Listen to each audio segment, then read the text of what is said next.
forecast first. Sponsored by Matex Heating, Cooling, and Plumbing. All right, Storm Tracker Doppler radar.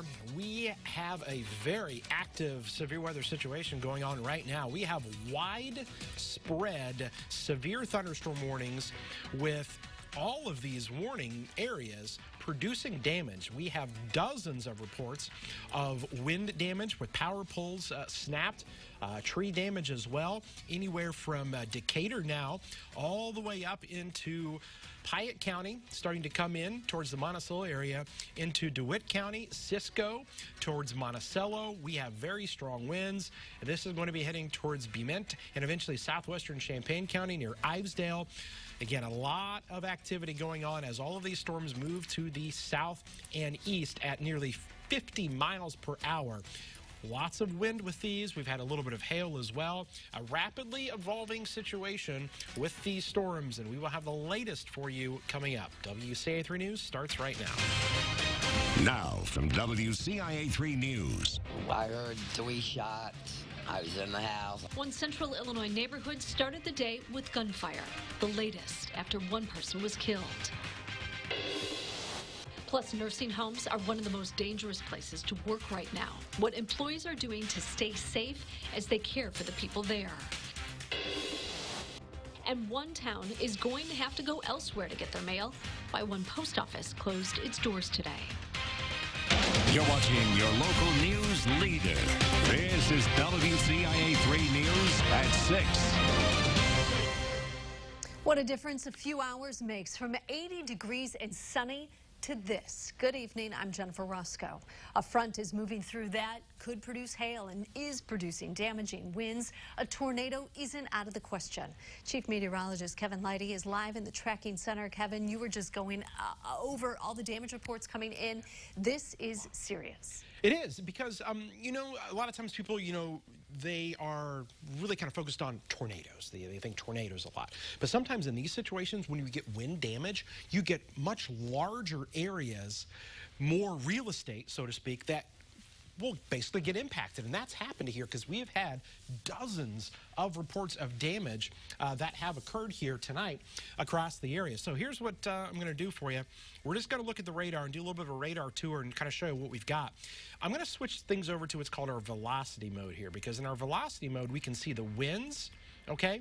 The winds within these thunderstorm cells, and you're going to see these different colors here. What I'm looking for are these oranges, or kind of this peach color here. It's in these areas here where you've got 60 to 70 mile per hour winds occurring. So from Cerro Gordo on the southwest side there of Monticello, between Monticello and the Bement area, you definitely have those really strong winds. And now coming into Ivesdale, Cerro Gordo, and then just rolling through Decatur as well, you guys have had some very strong winds. These other kind of peach colors here showing up right through the middle of Decatur. Those are 60 to 70 mile per hour winds. Now here's the other thing. I was just looking at some of the outage reports from Ameren, and it's thousands of people that are without power, and it's going from Monticello back to Decatur, definitely closer to the Lincoln area.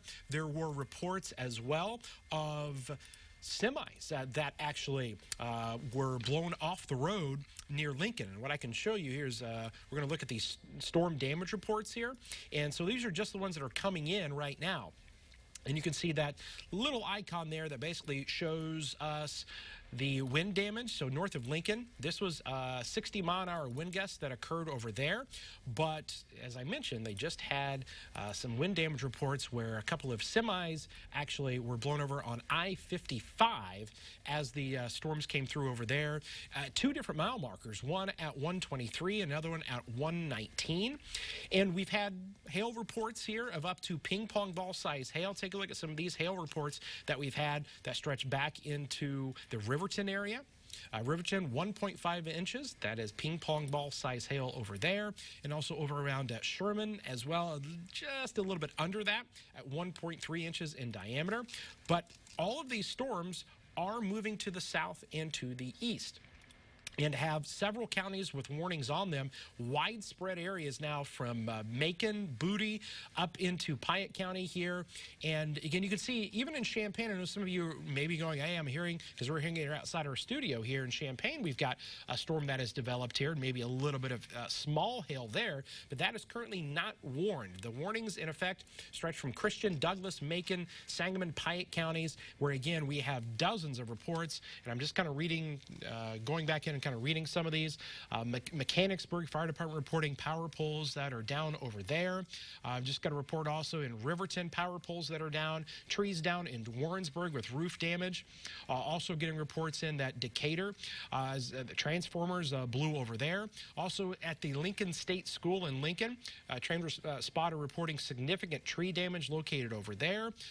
So again, that's just a few of these, and they continue to come in. So the biggest threat area that I want to warn you about, let's just kind of back this off so you can kind of see where these storms are going. I'm going to shut off our warnings that are on here and then just basically pinpoint the areas over the next half an hour where the worst of these storms are going to be. Now, what I'm going to do is just kind of track the ones that are the most severe right now, and I'm going to draw a line along the leading edge of these as they move to the south and east at about 50 miles an hour. We'll plot some of the cities, and there you go. From Leamington at 612, Sullivan at 621, Tuscola 626, so on and so forth, as these all move to the south and east. So we're going to track these for you. I'm going to gather up some more reports that continue to just come in fast and furious because, again, this is a developing situation here. We're going to have to also start to watch for the potential of maybe a spin-up tornado occur along this line. So stay with us. We're going to keep you up to date, and we'll have a further report here in just a little bit with the rest of your forecast here in just a few minutes. Jennifer, we'll send it back to you. Yeah, whenever you need to break in, you let me know. All right, thank you, Kevin. A man is dead after being shot in Decatur. It happened near Decatur and Hayworth Streets about 10:30 this morning. Police say they're still looking for a suspect. WCIA 3's Jamie Mays has more. Neighbors watched as police investigated a murder right outside their front doors. I heard 3 shots. I was in the house. I didn't even come out till I seen all the people gather. We hear gunshots over here all the time, so you don't really freak out. But this time, someone would lose their life. Police say they got to the scene and saw a 24-year-old man in a car. He had been shot several times. The victim was taken to the hospital where he died. I hate it. It's terrible. The coronavirus is what we should be focused on, not killing each other. And this is the second murder investigation in Decatur this week. On Sunday afternoon, another man was killed. 36-year-old Devin Slater was pronounced dead at the scene after being shot near the corner of Dennis and Wood Streets. Police arrested Bryant Bunch in connection to that shooting, but police are still looking for the person responsible for Wednesday's shooting. Neighbors say they're hoping detectives will find answers so everyone can find peace. I'm more concerned about the safety of my children and my grandchildren, you know, the future generation. In Decatur, Jamie Mays, WCIA 3, your local news leader. Police say they're still investigating and they want anyone with information to come forward. The coronavirus continues to spread through central Illinois. The Coles County Sheriff's Office has had 2 employees test positive. One is a deputy sheriff, the second a civilian staffer. Both are at home and recovering and doing well. So good news there, but not good news across the state. It was the most deadly day so far in the outbreak. 82 people died in the last 24 hours. There are now 462 deaths in Illinois from the disease. There were around 1,500 new cases in the state.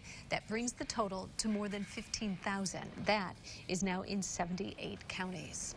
Nursing homes in the area are doing everything they can to protect residents. WCIA 3's Courtney Bunting talked to some of them about how they're managing.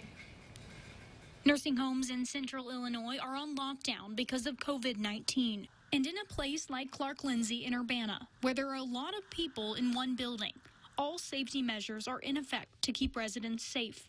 Our residents have been asked not to leave the Clark Lindsay grounds, and if they do, they must pass a screening when they return, and they also must self-quarantine in their apartment for at least 14 days. When staff members come to Clark Lindsay, they are screened upon their arrival. Their temperatures are taken, their hand hygiene is performed, and we all have to wear surgical masks. Similar precautions are being taken at facilities owned by Peterson Healthcare, like Arcola and Tuscola healthcare centers. Any new admission or readmission to our facility is put into strict isolation for 14 days. So we are using PPE a lot more frequently than we would on a normal basis right now. Luckily, that increased need is being met right now, thanks to thinking ahead. Even before the predictions of the PPE shortage, we started to reach out to our extensive list of providers and vendors that supply our PPE needs, and we started trying to secure what we would need for each facility. There are no COVID-19 cases at these locations yet, but if there ever are, they have isolation areas dedicated to that purpose. We feel confident in all the precautions that we have taken so far, and we hope that they are enough. If they're not, we do have a plan in place, a detailed plan of what our next steps would be. In Urbana, Courtney Bunting, WCIA 3, your local news leader. Now, right now, those facilities don't need any PPE donations. That being said, they know that could change. They are also not refusing any donations people want to give.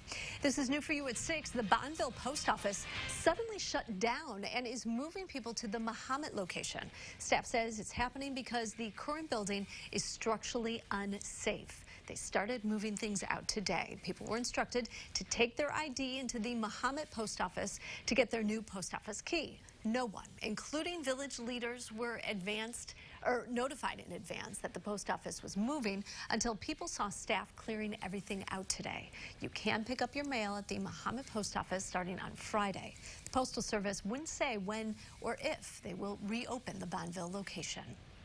4th of July is still months away. Which one is off? Which one is on? And where it's pushed back? Brand new severe thunderstorm warning just issued here. Does include Champaign and Vermilion counties. New one just came out as a storm literally just really developed over Urbana and is moving south and east. So this is coming into St. Joe now, Royal, eventually Sydney, Homer, towards the Oakwood and Danville areas. It is the newest warning that just came out. Hail to the size of golf balls and winds 60+ miles an hour as a very intense line of storms moves southeast. We'll have the latest with your forecast coming up.